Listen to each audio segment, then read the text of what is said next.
Have you ever heard someone say, or maybe you've said these words yourself in regards to a relationship? It's complicated. Well, today we're going to look at a complicated relationship that all of us have to deal with in our lives from the Gospel of John, chapters 18 and 19. We're also going to look at what is one way when we've been betrayed that we are likely, if we're not careful, to become like the betrayer. And lastly, how do you show up when God doesn't show up the way you thought he would or should? Stay tuned. How do you define a successful life? If your answer can be summarized as earthly excellence and sacred significance, you're at the right place. Join host Stephanie Smith as she shares 3 keys unlocking a life of lasting purpose. Learn yourself, love God, and live connected. You'll become smarter about yourself, skilled in human dynamics, savvy about the Christian faith, and strengthened to pass this wisdom on to upcoming generations. And now, let's get started. Welcome back. And can I just say thank you so much for sharing some of your life and your time with me today. I do not take your participation for granted. And so I really appreciate you being here. And I know that you are going to get a lot out of today's episode. Hopefully, you've been tracking along with us as we've been walking through the Gospel of John. But if not, hey, it's no problem. You can jump in with where we are today, and then you can go back at a more convenient time and you can catch up on the previous episodes. When this episode airs for the first time, it will be the week of Advent, the first week of Advent. And traditionally, this is the week where the focus is on hope or promise. God had made a promise way back in the very beginning that a Savior would come into this world. His own Son would come into this world. And it was a hope and a promise that people held on to for millennia. And today we're able to be in this unique position where we both look back and we can, not experience firsthand, of course, but we can look back and recognize the first Advent, and we can look forward to the second Advent. And this is where we are smart to take a lesson from the people who were in that first category of looking for the Messiah to come. Because you know what? He didn't show up when or how or where they thought he would. And that might be something that we want to keep in mind for ourselves as well. When Jesus finally does show up on earth, people aren't expecting that it's going to look like this. They thought that he was going to come in a certain way, and there was probably a lot of different variations in that. But they all had their paradigms of how the Messiah would show up. And when Jesus doesn't align with the plans of most people, they gave up Jesus rather than their plans. And that's something that we do not want to make that mistake of in repeating that mistake. That when God doesn't show up in our lives the way that we think he will or should, that we don't repeat that mistake of giving up on God and hanging on to our plans, but rather we have the willingness and the humility to let go of our plans and to still hold on to God. You know, one of the expectations that people had in Jesus' time was that this Messiah was going to come and he was going to deliver them from Roman occupation and political governance. Basically, they were expecting a savior that was going to deliver them from these external circumstances that they were facing. They saw Roman occupation and control as being the biggest cause of their unhappiness and inability to live out God's commands. But God doesn't go along with their expectations.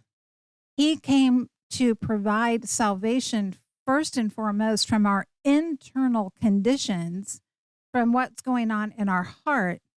And it's interesting that in none of the 4 Gospels is there a single sermon ever recorded that Jesus talked and preached that was in opposition to the Roman government and political system.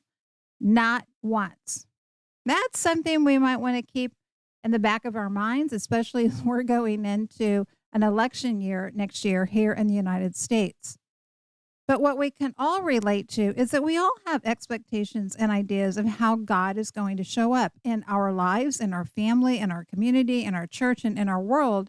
And oftentimes our focus really is that he's going to change an external circumstance and condition. But God is always first and foremost about matters of the heart.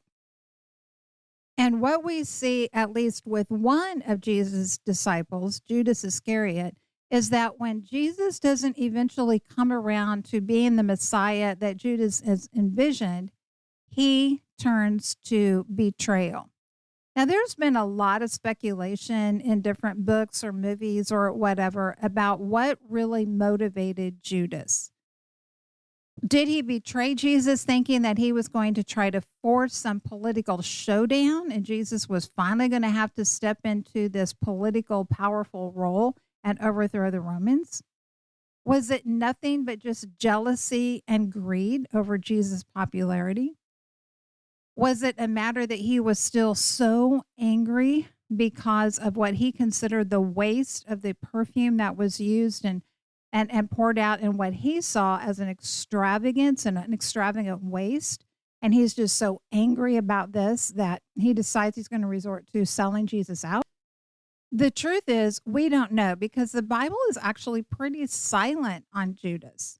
It does say that Satan had entered into his heart, but Judas was not some puppet. This wasn't like God had said, okay, well, Judas, I'm going to single you out of all human beings, and I am going to overpower your free will and your agency, and you're going to be forced to betray Jesus, even though it's not part of your own decision. That's not what happened.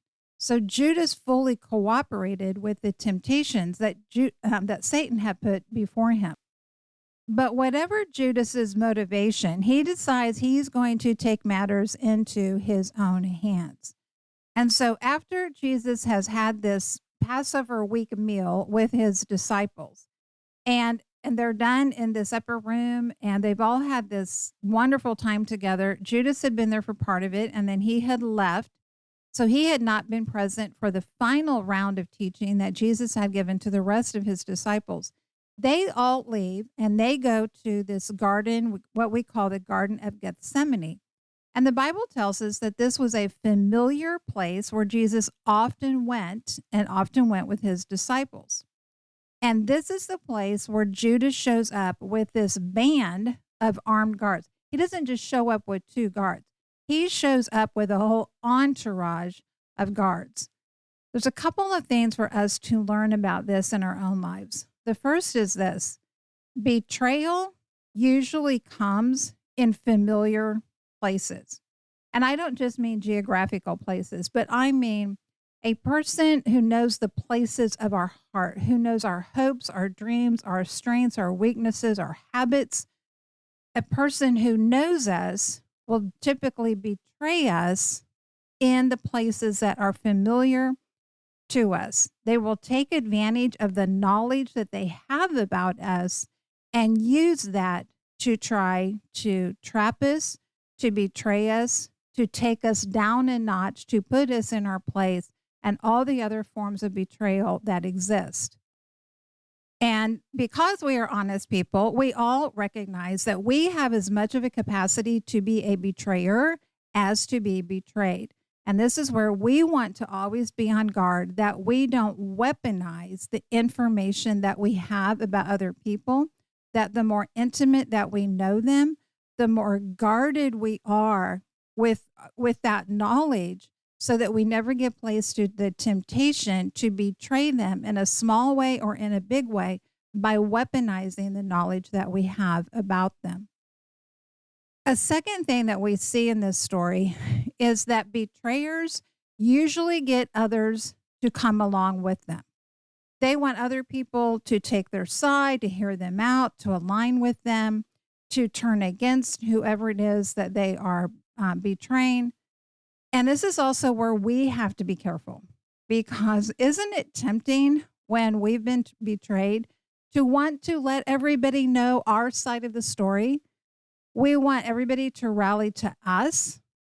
And certainly there can be an appropriate time and place for sharing with certain people about something that's going on in our life.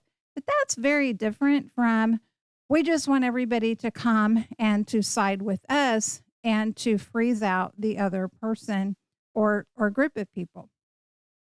Jesus actually models for us just the opposite. How does he face this betrayal in the garden? Well, the first thing is he faces it head on. There is no running away from it. He doesn't try to hide or minimize or anything. He faces it straight on. And that is an example for us, is to face things that come against us like this head on. We don't need to justify it, minimize it, try to run from it, hide from it, or anything. We can face it head on. The second thing that Jesus does is he protects others. He doesn't try to rally them all around him to side with him. He says to the armed guards, he says, hey, you've come for me. Let these other people, referring to his other disciples, let them go. Okay, you don't have any bones to pick with them. Let them go. You've just come for me. Let's just focus on this. He does just the opposite of Judas in trying to round all these people up to take his side. He seeks to protect others from what's taking place, not draw them into the situation. Now, as we walk through these chapters of 18 and 19, there are two themes that just really stand out. And these are themes that impact every single person's life on the planet. The first is fear, and the second is truth. Fear and truth have a complicated relationship. They are very intertwined. I don't know if you've ever really thought about that before, fear and truth, but they are, again, they're very intertwined. They have a complicated relationship. So first, let's talk about fear. What we see throughout Jesus' arrest, his trial, his crucifixion, and even his burial is that everybody in the story, except for Jesus, is motivated, at least in part, by fear. That's right. The only one in this story, Jesus, who was going to be crucified, is the one who is walking without fear. Now, don't mistake that to think that Jesus just sailed through all of that without any suffering or questioning, because we know from other gospels that he actually cried out when he was on the cross, God, where are you? And we'll talk about that in another episode. I will point out on that, I do not believe what is often taught, which is that God had to turn his back on Jesus, but we'll save that for another time. Jesus had the emotions that he did not want to go through what he was going through. And again, we read about this in some of the other gospels where he was saying, God, if there's any other way, sign me up for it. Do we have a plan B? Can we pull out a plan C here? Because I am not eager to walk through what is coming. I believe it's in Isaiah that tells us that he despised the shame. That's a pretty strong word. So the fact that he was obedient to the death of the cross does not mean that he just skipped through it and that he was eager or that he was just somehow unaffected emotionally by it. That's not at all true. So there is a difference between the emotion of fear and acting motivated by fear. Where we see fear very, very early on is when Peter betrays Christ. Now, Peter's betrayal is different from Judas in that Judas's betrayal was planned and it was plotted. It wasn't some impromptu thing that he got up and decided to go do on the spur of the moment. It was deliberate. Peter's was impromptu. It was spontaneous. It was a reaction to a situation for which he had no preparation. Even in our legal system today in the United States, there is an understanding that charges can differ based on intent. Did someone act out of an immediate situation, or did they do something with deliberate calculation? Because it matters what our motives are. The second group where we see fear is with the Jewish leaders. Now, we know from previous chapters, they were fearful of losing their power and their position, but they cloak that fear by saying, oh, we're really afraid for the people. But their true motivation was that they were afraid of what coming, if people came to belief in Christ, what it was going to cost them. They weren't afraid for the people. They were afraid of losing their status with the people and losing their power and position politically, but they weren't afraid, oh, for the people. Does that sound familiar? Ever know any leaders who claim to be all about the people? We're doing this all for the good of the people. And it might even be not just in a political system, but it might be in a department or a company.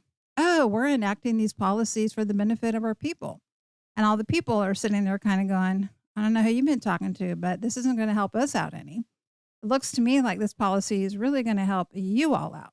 So this whole idea of people doing one thing and then claiming to do it for another reason has been around for quite a while.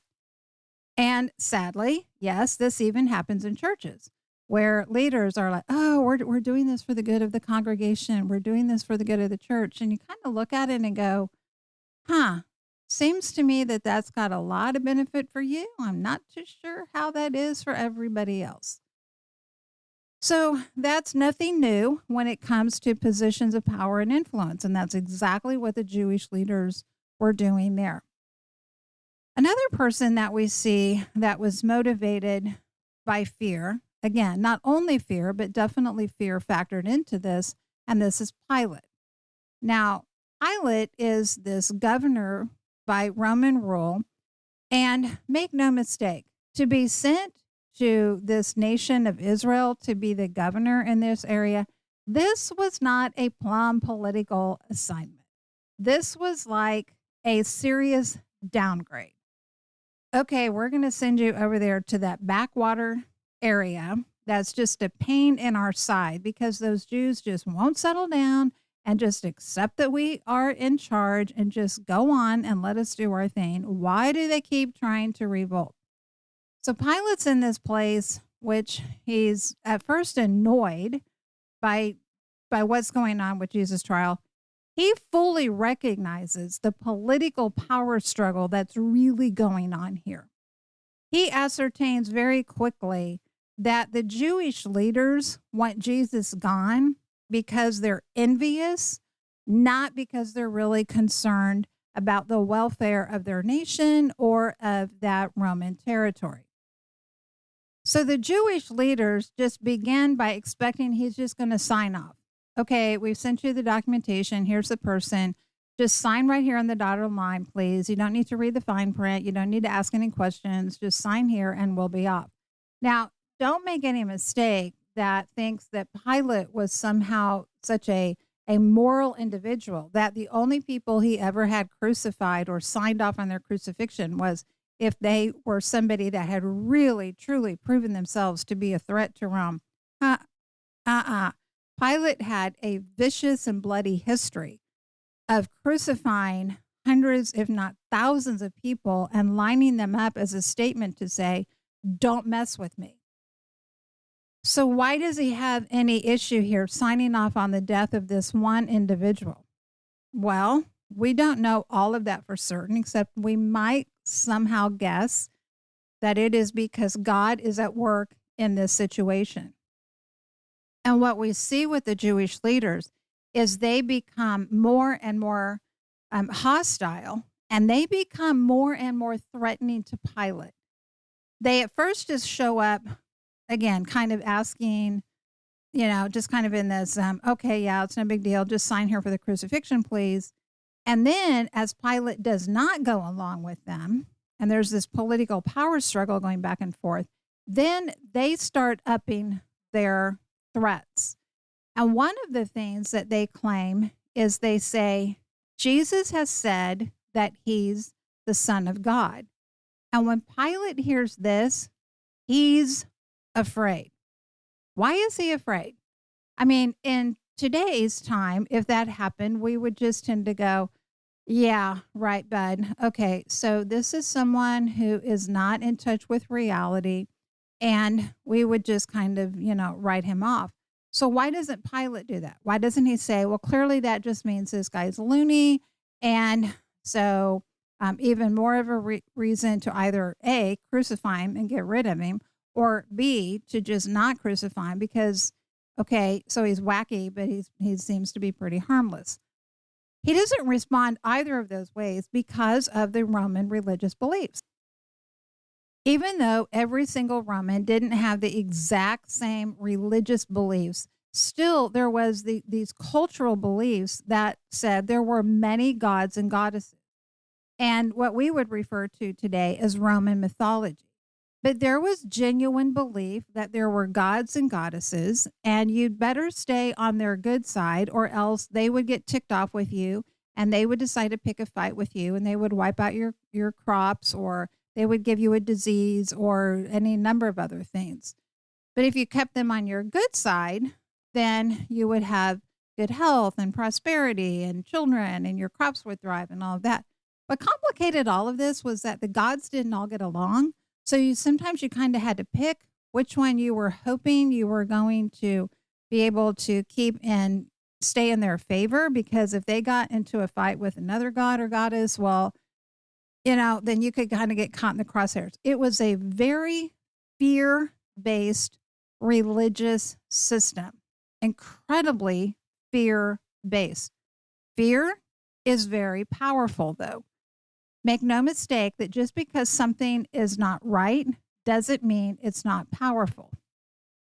And as part of those Roman mythologies and beliefs, there were times that they believed that a god or goddess would come to earth and take on the form of a human being. So there are lots of Roman stories about that, and how about different people and about different places, and how about the world and animals and different things even came into existence.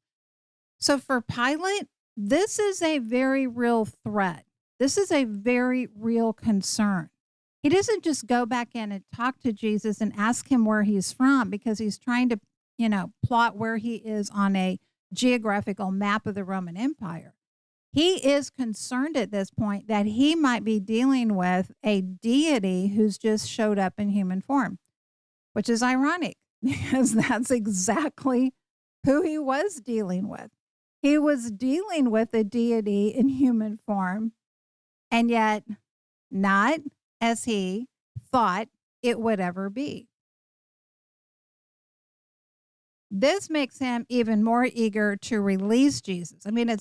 But what happens is that the Jewish leaders start saying, if you release him, you are no friend of Caesar's. So they have run out of political leverage at this point, but they have played their trump card. They have pulled out the ace. And Pilate knows, okay, I don't know for certain that I'm dealing with a divine deity in here in human form, but I definitely know there's a Caesar. And I know that if he catches wind that I am at all treasonous, that it will be off with my head, literally or figuratively. And I don't want to stay in this backwater province as a governor forever. And so he caves in because of fear. And that's when he finally says, okay, fine, you can have your crucifixion. We also see Joseph of Arimathea, who comes to Pilate and asks for the body of Christ. And we see Nicodemus, who comes with some burial spices, and they're motivated in part by fear, not entirely. They have enough courage to show up, but they still have been secret followers. Well, we definitely know Joseph of Arimathea has been a secret follower of Jesus, but he's scared because he doesn't want the Jewish leaders to find out. Okay, so we're going to actually pause here for today, and we're going to continue next week with part 2 as we look at these chapters of 18 and 19 in the Gospel of John. And then we will be finishing up with the last two chapters in this gospel this month. Yes, we will close out the Gospel of John before 2024 hits us, because I want us to really fully understand the second theme that we see in these two chapters, and that is truth. And then to see the relationship, this complicated relationship between fear and truth. So we're going to wrap up here for today. Make sure to come back next week and catch part 2 as we look at this complex relationship between fear and truth, and we look at betrayal, and we also look at the tension of life itself. All right, my friend, I want you to remember this. You have an impact that is immeasurable, eternal, and irreplaceable. See you next time. Thank you for listening.